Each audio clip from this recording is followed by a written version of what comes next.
আপত্তিকর ভিডিও ধারণ মধ্যরাতে লাইভে এসে অভিযোগ তাসনুবা বা তিশার। হঠাৎ মধ্যরাতে এক যুবকের ছবি শেয়ার করে লাইভে আসেন অভিনেত্রী তাসনুবা বা তিশা। তার অভিযোগ, শুটিং এ সাংবাদিক পরিচয়ে লুকিয়ে তার আপত্তিকর ভিডিও ধারণ করেছেন সেই যুবক। লাইভে তিশা বলেন, কিছুক্ষণ আগে এক ব্যক্তির ছবি দিয়ে একটি পোস্ট করেছি। তিনি নিজেকে সাংবাদিক পরিচয় দেন। 4-5 দিন আগে নবাবগঞ্জে আমাদের শুটিং ছিল।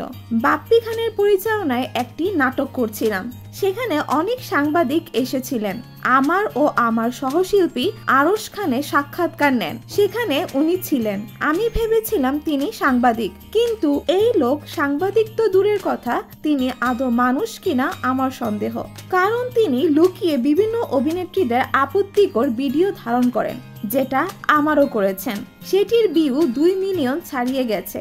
ভিডিওটি ছড়িয়ে গেছে এবং নামানো সত্ত্বেও অনেকের কাছে আছে।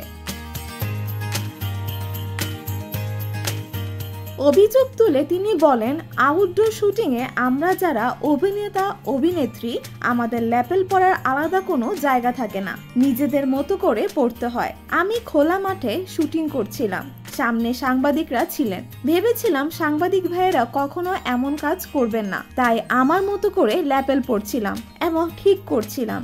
সেই ভিডিও সে ধারণ করে কাউসার কিংডম নামের এক পেজে আপলোড করেন। অভিনেত্রী বলেন, কতটা বিবেকহীন ও শিক্ষার অভাব হলে মানুষ এ ধরনের কাজ করে। এই ধরনের কিছু ব্যক্তি আছেন যারা নিজেদের সাংবাদিক বলে দাবি করেন, কিন্তু তারা আসলে সাংবাদিক নয়।